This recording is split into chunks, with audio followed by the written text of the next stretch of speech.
Halloween had always been my sanctuary, long before anyone else in the house had moved in, before the noise of teenagers and late-night guests filled the rooms. Halloween had been mine. Margaret and I had spent decades turning our home into a canvas of orange lights, flickering jack-o'-lanterns, fog that rolled over the yard like a ghostly river, and animatronic figures that cackled or shrieked when triggered. Each year the decorations were more elaborate than the last, and every year the neighborhood kids knew that coming to our house wasn't just about candy. It was about the experience. The thrill of stepping into something that was carefully curated, perfectly balanced between creepy and whimsical. That 4 years after Margaret's death, those traditions would feel so hollow. The house, which had once echoed with her laughter, now carried only the faint hum of an aging furnace, the distant bark of a neighbor's dog, and the creak of the floorboards under my own feet. The people living here now, my daughter Cora and her husband Wesley, treated it like a free hotel. Free rent, free food, the works. The sacrifices I'd made over decades, the life Margaret and I had built, all of it seemed invisible to them. And yet, Halloween still called to me. It was my last link to her, to the life we had shared. I was in the garage, knees bent, arms straining to lift a dusty cardboard box from the back shelf. The edges scraped my palms, leaving thin red lines, and the faint smell of mildew clung to the cardboard. My fingers worked mechanically, tracing familiar grooves and taping seams, knowing exactly which box held which piece of equipment. Orange string lights, fog machine, skeletons with frozen grins, jack-o'-lanterns, hand-carved by Margaret herself, each one a memory, each one a reminder of laughter and warmth. And I heard it, Wesley's voice, clear through the thin wall separating the garage from the backyard. I froze mid-lift, my arms trembling as the words cut through me like a knife. Yeah, the old fool pays for everything while I build my business. Free rent, free food, the whole deal. Best setup ever, man. Just gotta put up with him hovering around. I stopped breathing. My hands still held the box, but it no longer mattered. For the first time in years, Halloween didn't feel like a celebration. It felt like a trap. The blood drained from my face, leaving only the hollow ache of betrayal. 4 years. 4 years of quiet financial sacrifices, of enduring moments of discomfort or inconvenience, of putting the family before myself. And this was the thanks I got. A mocking tone, casual, comfortable, as if I were invisible. The skeleton I had set on the shelf in the corner swayed slightly in my hand. Its jaw was frozen in a permanent grin, an eerie echo of the smile I no longer recognized in the home I had built. I let out a low, almost inaudible sigh, placing the box down on the concrete floor. The edges dug into my palms again, and I ignored the sting, focusing instead on steadying my heartbeat. The Arizona sunset poured through the garage windows, painting the walls in streaks of orange and purple, almost like a cruel reflection of the decorations I was about to put up. The light should have felt warm, comforting, but instead it highlighted the hollowness I felt. I forced myself to move, telling myself that the traditions still mattered. Margaret had loved Halloween. She had loved the laughter, the costumes, the thrill of children shrieking in delight as they approached the yard. That was the life I wanted to honor. That was the life that had once filled this house with joy. I lifted another box, heavier than the first, and carried it toward the front porch. My hands worked automatically, stringing orange lights along the railing, arranging pumpkins with careful precision, positioning the fog machine where it would drift across the lawn in gentle waves. Each motion was mechanical, a ritual performed out of habit rather than desire. Wesley's words replayed in my mind on an endless loop. Old fool, free rent, free food, just wants attention. I felt a tight knot of something, anger, hurt, disbelief, coil in my chest, but I ignored it. Halloween wasn't about confrontation. It wasn't about teaching anyone a lesson. It was about remembering Margaret. It was about tradition. It was about keeping something beautiful alive in a house that had become increasingly cold and indifferent. I stopped for a moment to adjust the string lights, standing back to assess the arrangement. The porch glowed faintly, orange against the darkening sky, and I almost allowed myself a small, fleeting smile. The lights looked right. The pumpkins were arranged like they always had been, each one telling a small story, each one a memory of a night spent laughing with Margaret. Then I turned to grab another box and paused. Something in the garage had shifted. Perhaps it was the echo of my own heartbeat, loud in the quiet space, or the shadow that stretched long across the floor from the single bulb overhead. I shook my head and ignored it. The decorations needed to go up. That was all that mattered. I bent down to lift the next box, fog machine inside, wires tangling in the corners, dust covering the surfaces. My hands closed around it, fingers straining against the weight. I felt the familiar ache in my back, the twinge in my shoulder, reminders of age and long years of work. Still, I forced a small grunt of effort and lifted the box. The garage door creaked in protest, the sound echoing oddly in the empty space. I stepped toward the door, ready to carry the box outside, and then stopped. A memory surfaced unbidden. Margaret's laughter as she adjusted the spider webs on the doorframe, her hands brushing mine as we worked together. That memory, warm and real, hit me like a punch. A tear pricked the corner of my eye, and I quickly wiped it away. I couldn't afford the luxury of crying now, not in front of this house, not in front of these people. I took a deep breath, feeling the cool evening air brushing against my face as I stepped outside. The sun had nearly disappeared below the horizon, leaving streaks of purple and red across the sky. I set the box down on the porch and moved to position the fog machine. Each movement felt deliberate, almost exaggerated in its precision. The lights needed to hang evenly. The pumpkins needed to be aligned. The fog machine needed to be placed just so, ensuring the mist rolled in gentle waves over the yard. Every detail mattered. Every detail was a tribute. As I worked, I could hear the distant hum of Wesley's voice again, but this time it was muffled, distant, absorbed into the background. I focused on the task at hand, stringing lights along the railing, checking the alignment of each pumpkin, ensuring the fog machine's nozzle pointed correctly. My movements were slow but precise, almost meditative. I reminded myself that Halloween wasn't about them. It wasn't about anyone mocking or taking advantage of me. It was about keeping the memories alive, about honoring the woman I had loved for decades, about keeping some semblance of joy in a house that had lost much of it. I stepped back to survey my work, the lights flickering gently in the early evening gloom. The pumpkins, each carved with care and precision, seemed to smile up at me in silent approval. The fog machine, ready to spring to life at the first touch of a button, promised that the yard would soon come alive with the magic of Halloween. For a moment, I allowed myself to feel pride, to feel a connection to the past, to Margaret, to the years we had spent building this tradition together. And yet, even as I stood there, the words I had overheard earlier lingered in my mind. Old fool, free rent, free food. The sting of betrayal was sharp, a bitter undercurrent to the pride I felt in my decorations. I clenched my fists, forcing myself to breathe deeply, to push the anger aside. Halloween was about joy. Halloween was about memories.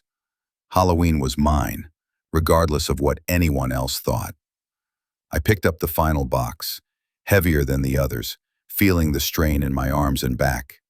This one held the animatronic witch, the one that would cackle when triggered, the centerpiece of the display. I carried it carefully to the porch, setting it down gently, adjusting its position until it faced the right direction. I stepped back and surveyed the scene. Lights strung, pumpkins arranged, fog machine positioned, animatronic ready. The house, once again, looked like the magical Halloween destination it had always been. For a moment, I allowed myself to breathe, to smile faintly, to remember Margaret's laughter. And then I heard the faint click of the garage door, the sound of footsteps, and I felt a shiver run down my spine. Something was coming. Something was about to change.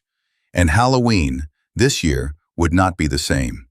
The sun had dipped below the horizon hours ago, leaving the sky in deep shades of purple and indigo, the kind of darkness that felt endless in Arizona's dry October evenings.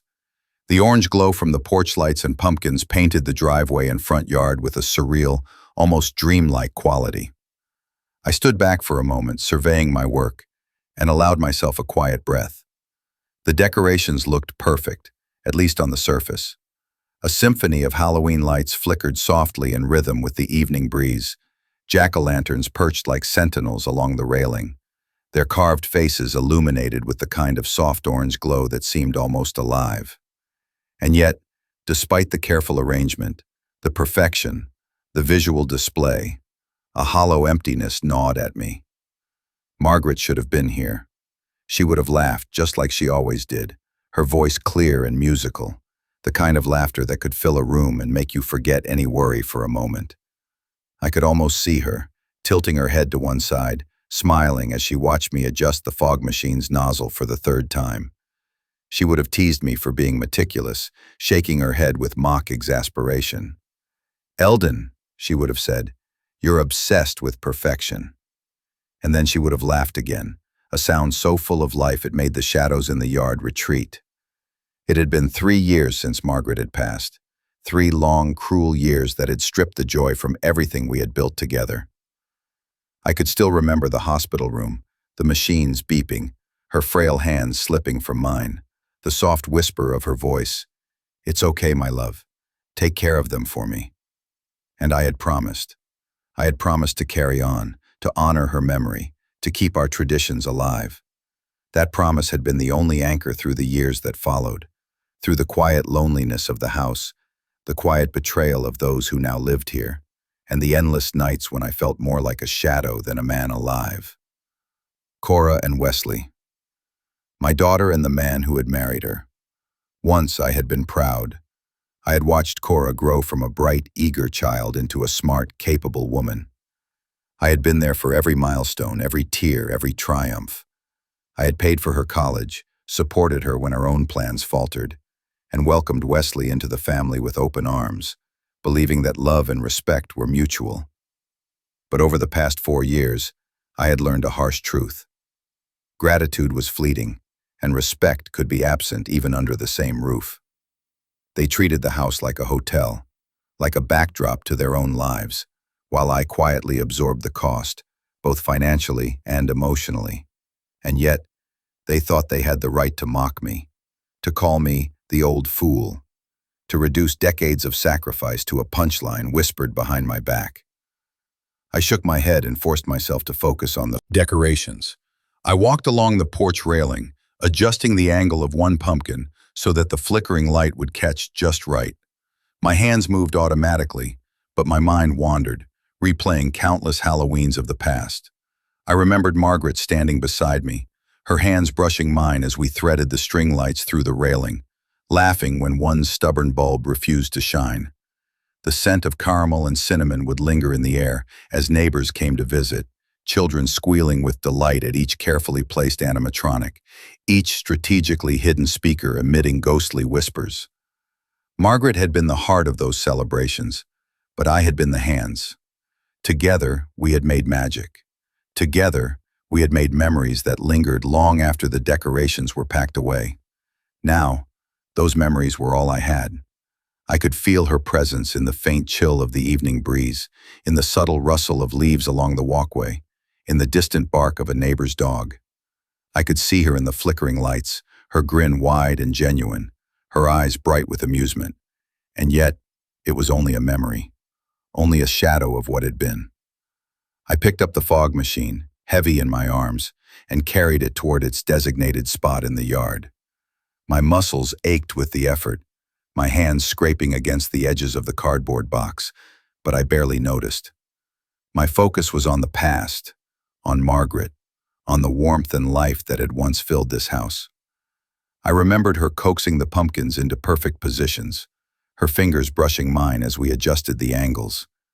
I remembered the way she would step back and tilt her head, assessing the scene, before nodding with satisfaction. That nod had meant everything.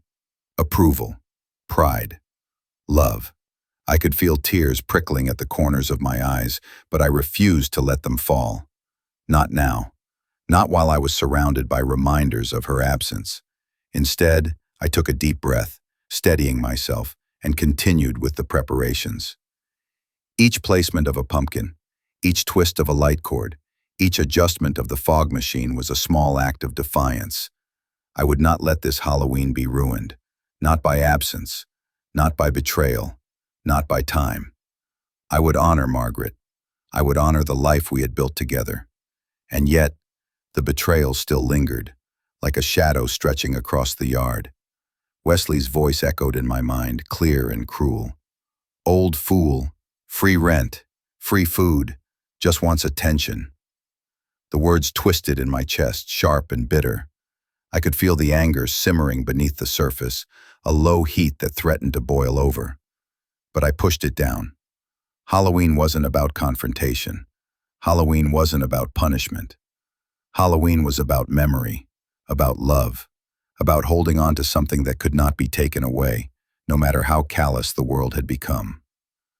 I stepped back to admire the fog machine's position, ensuring it would emit a gentle, rolling mist across the yard. The lights along the railing flickered in a perfect rhythm, casting long, dancing shadows across the porch. I adjusted one jack-o'-lantern, making sure the candle inside would flicker at just the right pace, casting eerie, playful light across the steps. Each detail mattered. Each detail was a tribute. And then I remembered something else. Margaret's laughter when I had once tried to place a pumpkin too close to the edge, her fingers gently correcting mine, her voice soft and teasing. "Elden, you'll scare the kids before they even get to the yard." I could almost hear her now, soft and gentle, coaxing me to continue, to make the yard perfect. I could almost feel her hand brush against mine, steadying me, guiding me. I swallowed hard, forcing myself to breathe through the tight knot of emotion in my chest. I couldn't let myself be consumed by grief. Not now. I had a task to complete, a tradition to uphold, a memory to honor. The lights, the pumpkins, the fog machine, they were more than decorations. They were a connection to her, a lifeline to the past, a reminder that love endured even in absence.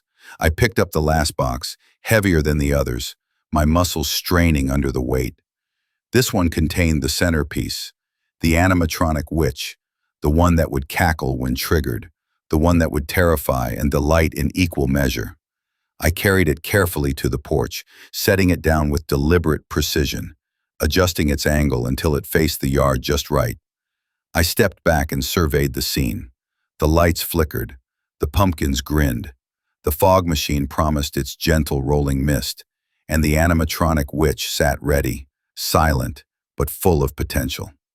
For a moment, I allowed myself a small, fleeting smile. The yard looked alive.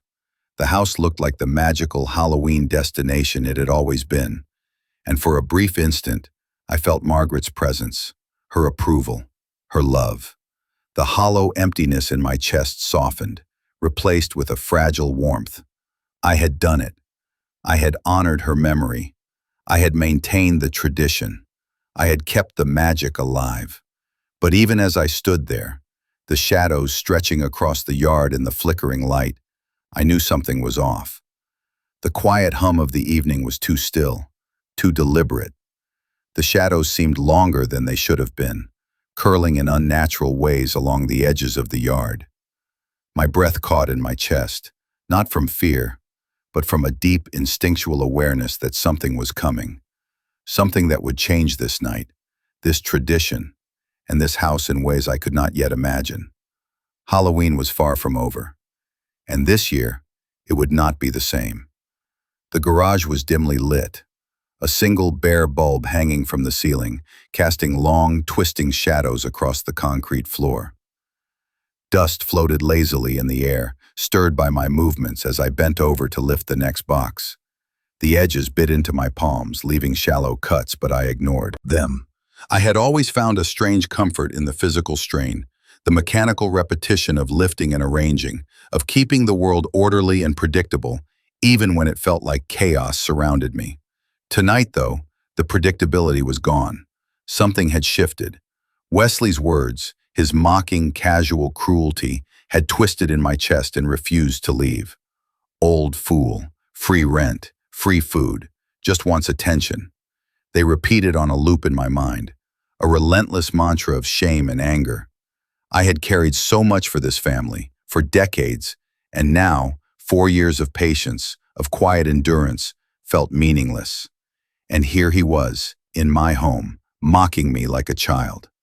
I paused for a moment, letting the box rest on the floor. The garage smelled faintly of oil and old wood, of cobwebs and dust. The dim light cast grotesque shapes across the walls, and for an instant, I felt a flicker of unease. My heartbeat quickened, not entirely from the exertion of lifting the box. A shadow moved just at the edge of my vision, and I turned my head quickly, but there was nothing. Just the familiar clutter of storage bins, the fog machine tucked in a corner, and the animatronic witch waiting in its box. I shook my head. Get a grip, I told myself. It's just Halloween. Nothing else, just decorations. That's all. I bent down again, lifting the box with a grunt, and stepped carefully toward the back of the garage where the witch would eventually go. The floor was cold against my bare feet, and a shiver ran up my spine despite the Arizona heat. I focused on the task at hand, counting my breaths, telling myself that I was fine. Everything was fine. Just a few more boxes, and the yard would be perfect. And then a chainsaw. It started with a roar, sudden and violent, filling the small garage with a sound so loud it made my ears ring. The vibration rattled through my bones, and I stumbled backward, my hands still gripping the box, fumbling for balance. A figure lunged from the shadows, a grotesque mask, contorted with rage and fury, chainsaw raised high, screaming. Instinctively, I froze. My chest tightened, a strange, unnatural pressure gripping me like iron bands. My vision narrowed, focusing on the figure, the chainsaw, the flashing lights that seemed to stab into my skull. The box slipped from my hands, crashing to the floor with a hollow thud, startling the small skeleton I had left dangling from a nearby hook. And then the pain came. Not gradually, not as a warning. It erupted in my chest, a vice tightening with cruel precision, radiating down my left arm and up into my jaw. My legs buckled, and I collapsed to my knees, one hand clutching my chest, the other pressing against the floor for support. My breath came in short, ragged gasps. I couldn't speak. I couldn't move. My mind screamed at me to get up, to run, to do anything, but my body refused. The figure closer, mask grotesque and twisted in the dim light. And then, slowly, I realized, the chainsaw had no blade. It was just noise, just a prop. Wesley, he was laughing. "Come on, Elden," he said, pulling off the mask. "Don't be so dramatic. It's just Halloween fun." I tried to form words, but my voice emerged as a strangled gasp. "Call ambulance." The pain radiated outward, fire coursing through my chest, my arm, my neck. My knees scraped the concrete, leaving thin trails of blood that I barely registered. My fingers clawed at the floor, searching for stability, searching for something solid to hold on to. My heart pounded erratically, and the world tilted at impossible angles. Roppy's grin faltered, shifting into annoyance. "You're fine. Stop overreacting." I wanted to scream. I wanted to tell him he was wrong, that I was dying, that this was not a joke. But no sound came. Only the rasp of my breath, the thudding of my heart against my ribs, the dizzying swirl of colors and shadows in the dim garage. Fleeing footsteps echoed behind me. Cora appeared in the doorway, her silhouette framed by the warm light from the house. She froze, eyes wide, taking in the scene. Me on my knees, gasping, clutching my chest, the box on the floor, contents spilling slightly, the skeleton swaying gently in its hook. Wesley, standing awkwardly, hands in his pockets, pretending nothing was wrong. "What happened?" Cora's voice trembled, small but urgent. "Nothing," Wesley said quickly. "He got startled. He's fine. Just wants attention." The words hit me harder than the chainsaw roar. Fine, fine. I could barely think, barely breathe, yet he dismissed it as attention-seeking. I forced myself to fumble in my pocket, fingers trembling uncontrollably as I sought my phone. Each movement felt sluggish, as if my body were made of lead.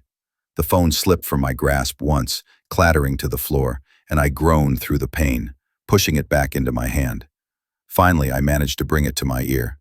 The screen glowed dimly in the garage light. I dialed, each number a Herculean effort, each press of the screen a victory. 911, what's your emergency? The operator's voice was distant, tinny, almost unreal through the haze of pain and panic. Immigration. Heart attack, I gasped. The words were jagged, broken by the pressure crushing my chest. Chest. Pain. Left arm. Can't breathe. Shoulders. Help is on the way. Stay on the line with me. Can you tell me your age, your medications? I tried to answer, voice barely audible, gasps catching in my throat. I had to lie down, pressing against the cold concrete, the chill seeping into my bones. My vision blurred at the edges, shadowing inwards like a tunnel. My hands shook violently as I held the phone, trying to remain conscious, trying to follow instructions. Wesley hovered for a moment, then stepped back into the shadows of the garage, arms crossed, watching. I could hear the faint edge of irritation in his voice. You're fine, stop panicking. Cora knelt beside me, finally understanding. Her hand on my shoulder was hesitant at first, a silent plea for me to hold on. Dad, just stay with me. Help is coming. The minutes stretched endlessly, each second a mixture of agony and fear. My chest burned, my arm tingled, and every heartbeat felt like a hammer striking in my skull. The garage, once a place of comfort, of memories and careful preparation, had transformed into a prison, a battleground between life and the cruelty of negligence. I focused on the operator's voice, the calm in their tone, the instructions to remain still, to breathe as best I could. I forced myself to obey, though every nerve in my body screamed otherwise. I tried to remember Margaret, tried to summon the warmth of her presence, the love that had always anchored me. I clung to those memories like a lifeline, counting each flicker of light, each soft shadow, each whispered echo of laughter. The pain was relentless. It radiated outward, through my chest, my arm, my neck, even down to my legs. My vision blurred further, and I felt as if I were floating, suspended in a world that was slowly tilting. But I stayed on the floor, gripping the phone, holding on to Cora's hand, listening to the distant wail of sirens that promised salvation. And in that moment, I realized the truth. This Halloween, the tradition, the magic, it was no longer just about memories. It was about survival. It was about enduring the cruelty of those who had forgotten what it meant to care. It was about holding on to life itself against mockery, against indifference, against the sudden, crushing weight of mortality. The first flash of red and blue light appeared at the end of the driveway. Relief and fear collided inside me, a strange, dizzying mix. Help was here. I had survived this far, and maybe, just maybe, I would survive the night. But forearm, the betrayal, the mockery, the selfishness of those I had supported for decades, it would not be forgotten. Halloween, once a sanctuary, had become a battlefield, and the war was only beginning. The garage smelled of cold concrete and dust, faintly mixed with the metallic tang of my own sweat. Each breath I drew felt like dragging air through a narrow tube, the pressure in my chest unrelenting, relentless, as if some invisible hand were crushing me from the inside. My hand still pressed firmly against my heart, trying to contain the pain, the fire that radiated down my left arm and up into my neck. Each pulse felt like an explosion, and each heartbeat echoed louder than the last, hammering in my skull. Cora remained at my side, her hand trembling as well as the truth. The generated with me fun. Her gauge was tilt, and carified them, the class's mystic into the world. Cora remained it so far, and each heartbeat metal on. Cora remained at my side, her hand still louder than the last, hammering in my neck. Cora remained at my side, her hands beginning with explosion, that Reginald grouped to it. Cora reminded me reveal from the truth that her governed nothing way. My test was felt like an enges to the leader good staff of comfortable. Each pulse felt like an explosion, knowing as her hand trembling as it rested gently on my shoulder. Her face, illuminated by the dim overhead bulb, was pale but determined. "Dad, just stay with me. Help is coming," she repeated, her voice shaking yet steady, trying to anchor me in this nightmare. The words barely reached me, muffled by the pressure and the pain, yet they were a lifeline. Wesley, meanwhile, hovered near the garage door, arms crossed, a scowl on his face. "You're fine, stop overreacting," he said again, as if repetition would somehow make it true. But his words were empty. I could see the disbelief in Cora's eyes, the slow realization that this was no prank, no exaggerated reaction. My body could barely process his presence, let alone his arrogance. The operator's voice over the phone was calm, almost soothing, instructing me to stay on the floor, to breathe slowly, to relax as best I could. I tried to obey, but the pain was relentless. The cold concrete pressed against my back, my legs a tangled mess, fingers shaking as they gripped the phone. I could hear sirens faintly in the distance, but each passing second felt like an eternity. Memories of Margaret surfaced again, fierce and vivid.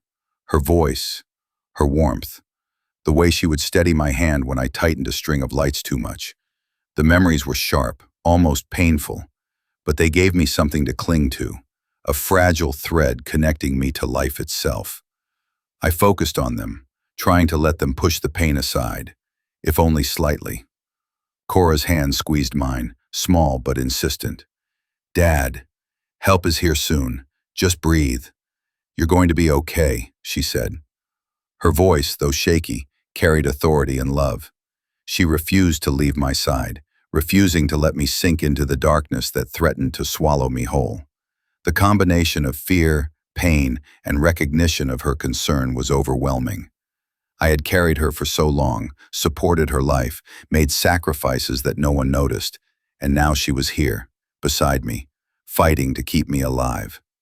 Minutes dragged like hours. My vision blurred further, edges darkening, my limbs heavy and unresponsive. Every movement, every twitch of a finger felt monumental. I felt detached from my body, as if I were watching myself from the ceiling, witnessing the chaos in a silent horror movie. And yet, I was acutely aware of Wesley's presence, his smugness, his lack of understanding, and a flash of anger sparked despite the pain.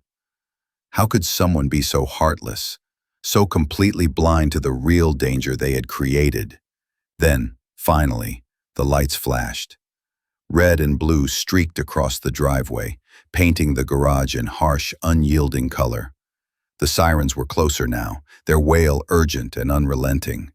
My chest constricted further at the sound, not from pain, but from recognition. Help had arrived. The paramedics were efficient and decisive. One of them knelt beside me, voice low and calm. "Sir, I need you to stay still. Can you tell me your name?" "Elden," I gasped, forcing words through the suffocating pain. My head lolled slightly to the side, sweat beading on my forehead. My vision tunneled further, but their presence was grounding, pulling me back from the edge. "Elden, I'm going to take care of you. We need to get you onto a stretcher.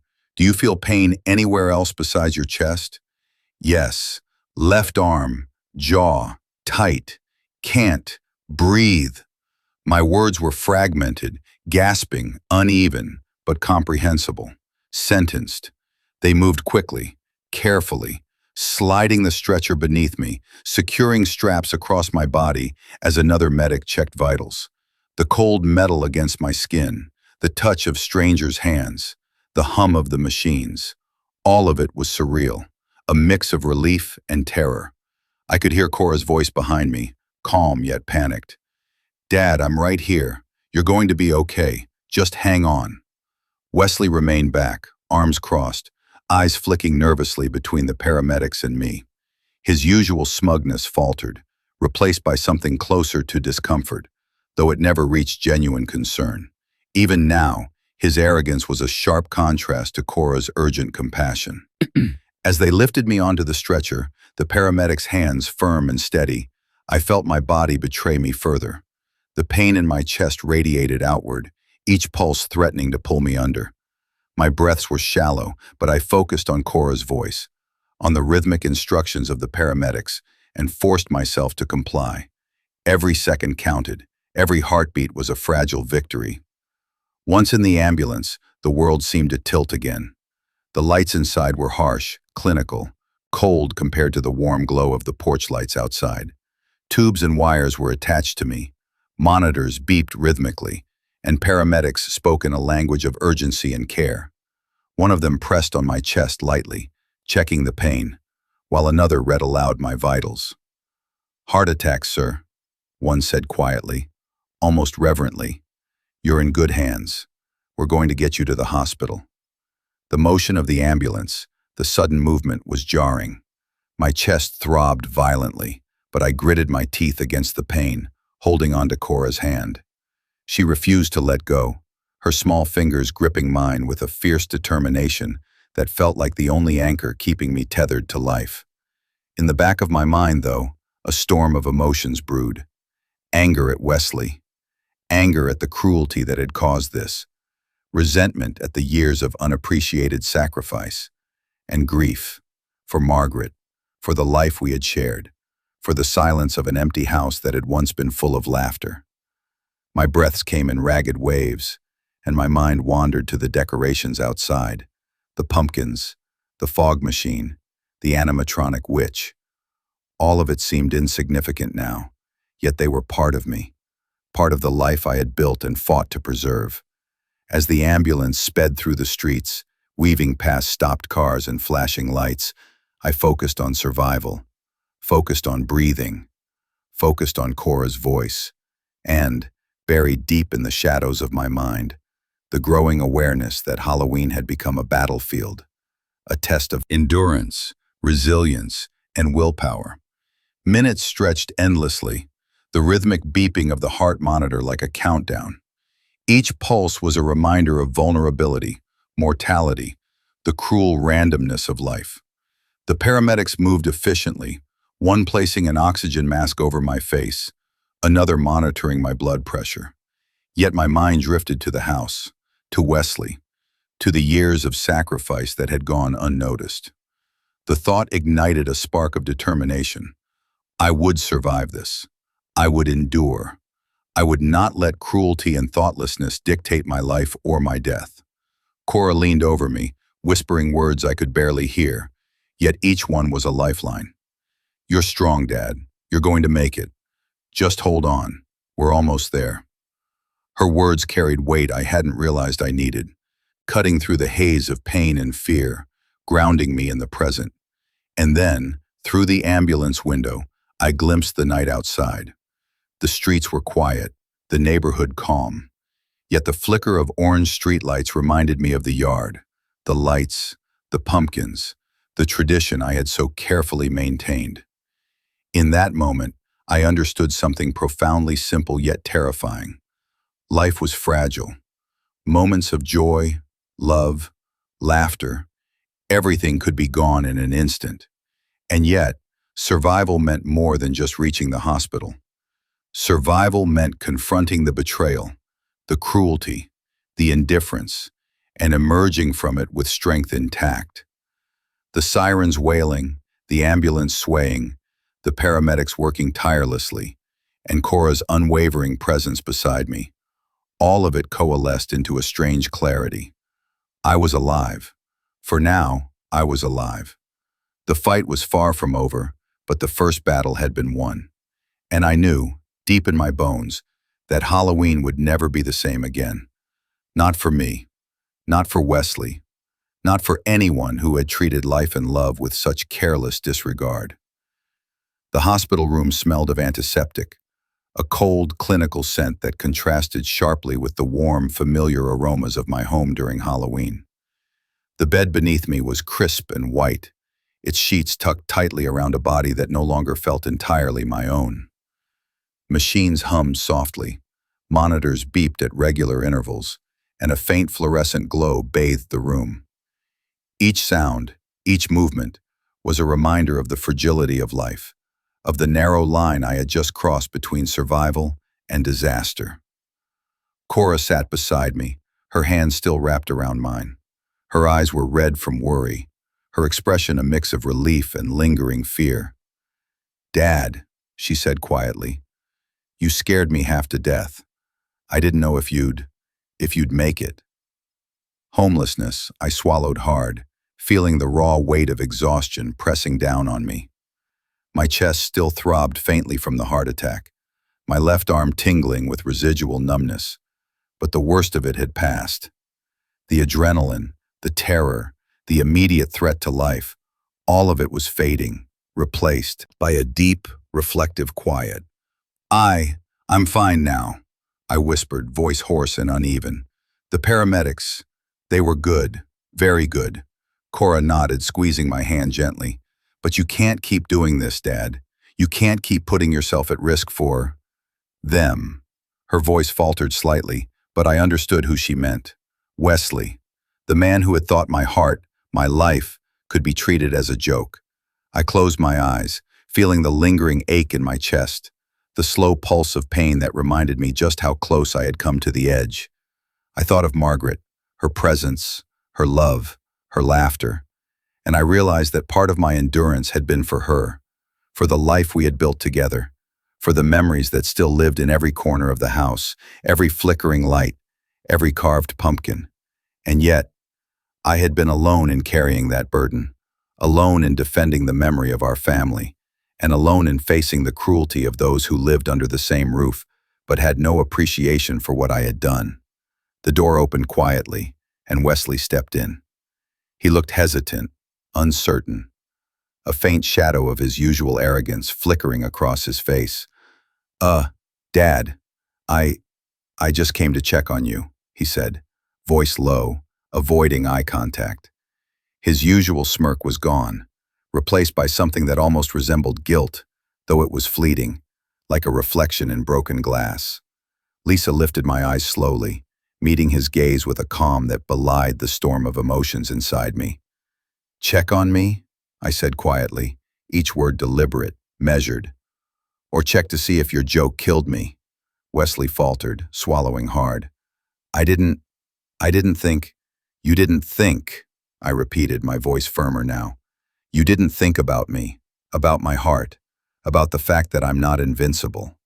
You mocked me while I was doing what I've always done, supporting this family, keeping traditions alive, creating memories for everyone else, while you treated it as your personal playground." My chest tightened, not from pain this time, but from the weight of truth, the raw honesty that had been buried beneath decades of silence. Cora watched silently, her hand still gripping mine, her eyes wide as Wesley shifted uncomfortably. The man's usual bravado faltered under the weight of my words, and for the first time, I saw him as he truly was, selfish, careless, indifferent to the sacrifices that had allowed him to live comfortably under my roof. "I've spent decades supporting this family," I continued, voice steady despite the pain, despite the lingering fear. 4 years of putting up with your behavior, your arrogance, your disrespect. And tonight you almost killed me because you thought a heart attack would be funny. A joke. Halloween fun. My voice cracked slightly, but I ignored it. "Do you understand how serious that was?" Wesley looked down at the floor, unable, or unwilling, to meet my gaze. I didn't mean. Unmarried. Didn't mean," I repeated, letting the words linger in the air. "Do you even understand what didn't mean feels like when someone's life is in your hands? Do you understand what it means to watch your father-in-law collapse, clutching his chest, fighting for each breath, and know that your actions caused it? Didn't mean doesn't erase the terror. Didn't mean doesn't undo the risk. Didn't mean doesn't bring him back from the edge." The room was silent for a long moment. Only the beeping of the heart monitor filled the space.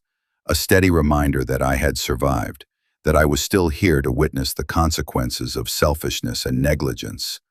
Cora's eyes glistened with unshed tears, and Wesley's shoulders slumped, the bravado completely stripped away. Finally, I leaned back slightly, letting exhaustion settle over me like a heavy cloak. "You need to understand this," I said, voice quiet but firm.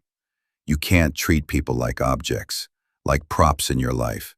You can't mock, manipulate, or endanger them without consequence. I'm alive now, yes, but that doesn't mean there won't be consequences.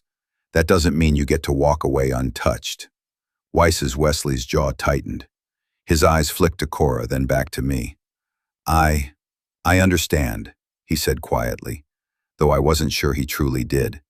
Understanding, after all, is something that often comes only after pain is truly felt, and his lessons had barely begun.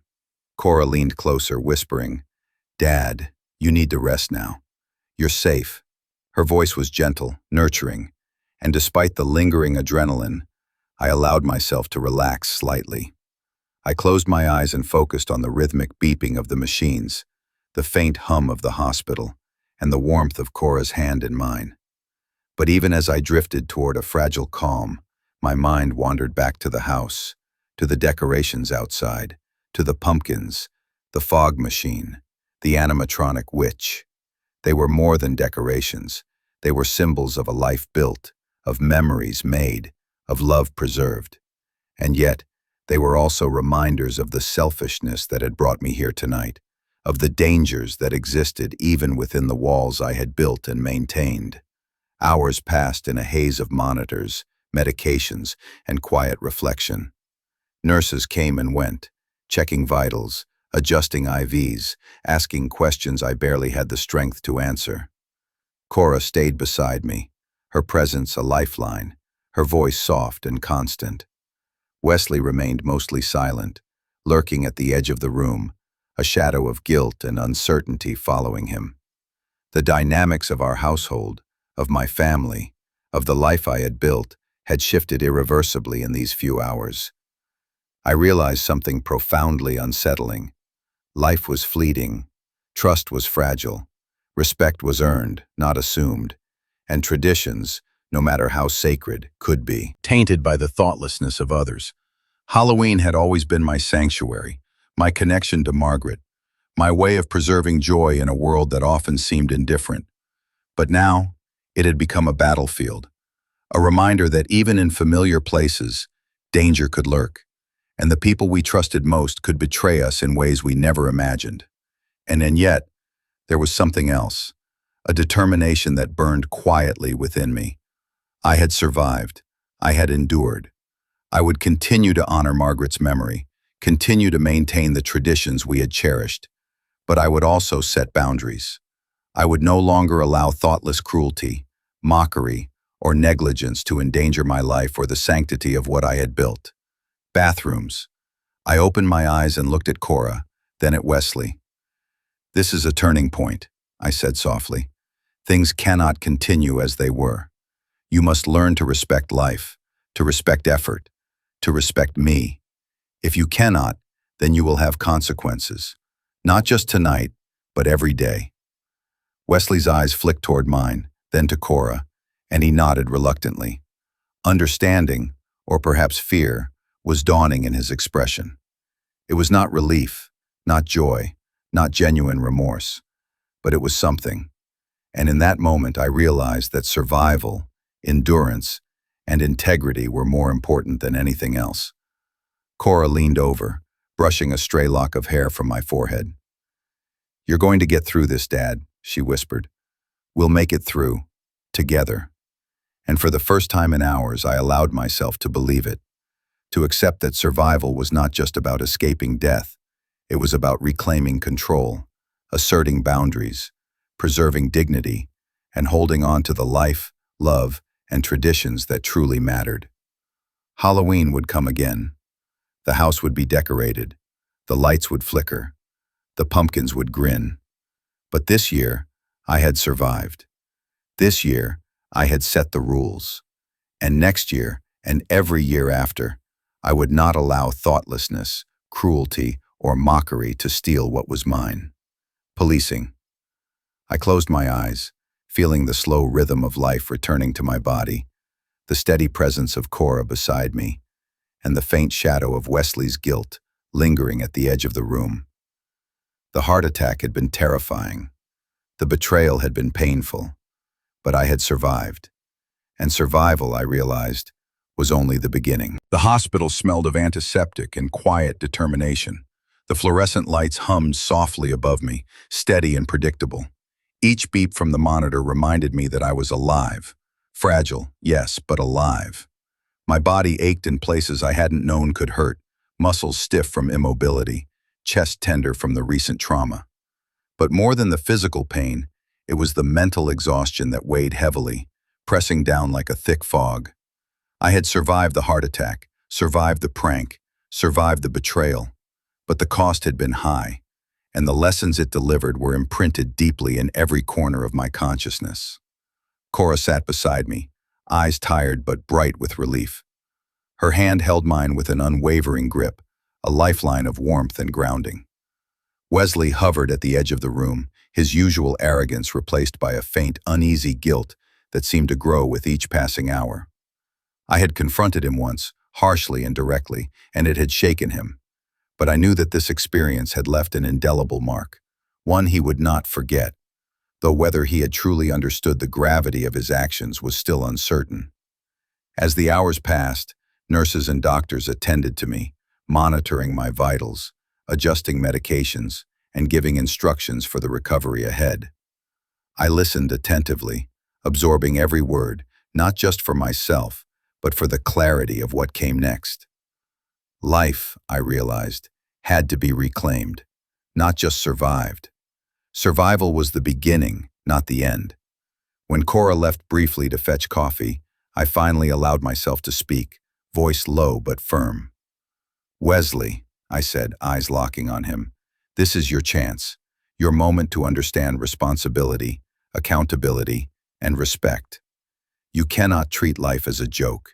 You cannot mock, dismiss, or endanger others, not ever again." He shifted uncomfortably, fingers clenching and unclenching. I get it," he said quietly. "I really do." But I could see in his eyes the gap between comprehension and true understanding.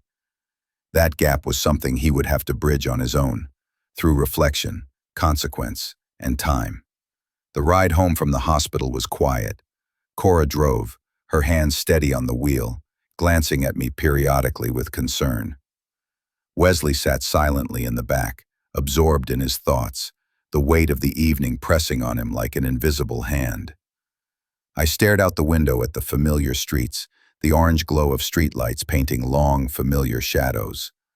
The neighborhood seemed peaceful, almost surreal, given the chaos that had consumed the previous night. When we arrived at the house, I paused for a moment, surveying the yard from the car. The decorations, orange lights strung along the railing, pumpkins grinning from the steps, the fog machine silently waiting in the corner, reminded me of what had been, what had nearly been lost, and what had to be protected. I could feel the lingering anger at the betrayal, but I also felt a deep, renewed determination. This house, this yard, these traditions, they were mine to protect, mine to maintain, and mine to transform into something stronger than before.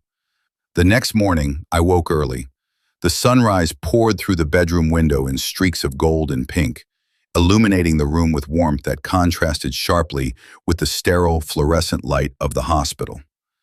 My body protested each movement, stiffness and soreness, reminding me of the fragility of life.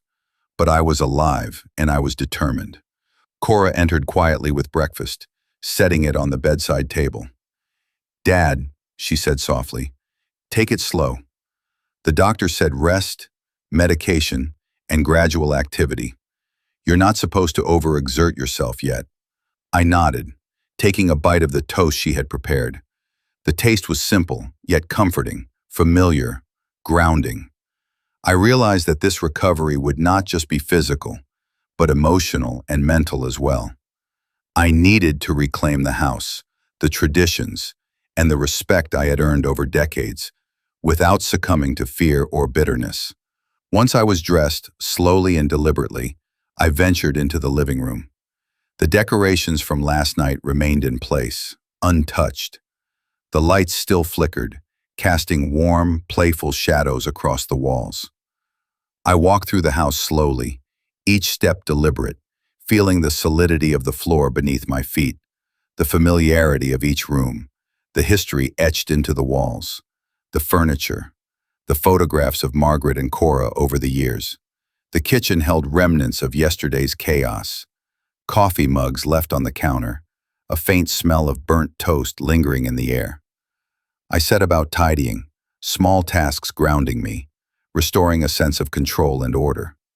Every movement reminded me that life was fragile but resilient, and that even in the aftermath of near disaster, I had the power to shape my environment, to assert authority, to demand respect. Later that morning, Wesley approached cautiously. "Dad, I wanted to apologize," he said quietly, voice low and tentative. I wasn't thinking. I didn't realize. I didn't know it would." I held up a hand, stopping him. "Wesley," I said firmly, "apologies are only words. What matters is action, accountability, and change. You need to understand that respect is earned, not assumed, that life is not a joke, that boundaries exist for a reason. I survived because I had to, not because of your thoughtfulness. It's time you start learning what responsibility truly means." He swallowed hard, nodding. I will. I promise. I'll try harder." "Try is not enough," I said calmly, yet with gravity. "Consistency, thoughtfulness, and respect, that's what I expect. And this is your first lesson. Actions matter, words matter, and carelessness has consequences." Cora watched silently, pride in her eyes. She understood, I did, that the events of the past 48 hours had shifted the dynamics of our household irrevocably. The balance of power, respect, and responsibility had been recalibrated, and no prank, no arrogance, no dismissive attitude could undo it. The days that followed were a mixture of recovery and preparation. I followed the doctor's instructions meticulously, taking medication, monitoring my vitals, and slowly rebuilding strength. Each step outside the bedroom was deliberate, careful, a testament to survival and renewed purpose. I started small, walking to the end of the driveway, inspecting the pumpkins, adjusting the lights, checking the fog machine. Each movement, though minor, was a reclamation of control, a subtle assertion of authority over my environment. I also began planning for the next Halloween, but this time with a different mindset. No longer would the focus be solely on tradition or pleasing others. It would be about safety, respect, and the assertion of boundaries. Decorations would be elaborate, yes, but carefully managed. The house would be magical, but I would oversee every detail. The yard, the lights, the pumpkins, and the fog would be controlled, intentional, a reflection of care and discipline rather than mere spectacle. Wrestling, cautious and subdued, began to participate, not with arrogance, but with tentative effort. I instructed him clearly, showing him how to set up decorations safely, how to manage animatronics without endangering anyone, and how to respect the work that went into creating an atmosphere of wonder. His reluctance gradually gave way to understanding. His mistakes met with guidance rather than anger. His progress a subtle reminder that respect could be cultivated, though not assumed. Cora became my steadfast ally, her presence a bridge between generations, between past and future, between care and discipline. She helped coordinate decorations, lights, and pumpkins, ensuring that the Halloween magic remained intact, while also reinforcing the lessons Wesley needed to learn. Together, we transformed the yard into a controlled spectacle, playful yet safe, magical yet mindful, a balance of tradition and responsibility. The transformation extended beyond Halloween preparations. I reassessed household responsibilities, setting clear expectations for behavior, respect, and contribution. No longer would the house serve as a passive backdrop for careless indulgence. Boundaries were established, rules articulated, and consequences made clear. The household shifted slowly but irrevocably, with me reclaiming authority not through fear or dominance, but through clarity, consistency, and an unwavering assertion of respect and responsibility. Evenings were spent reflecting, journaling, and planning. I wrote down the lessons of the heart attack, the betrayal, and the recovery.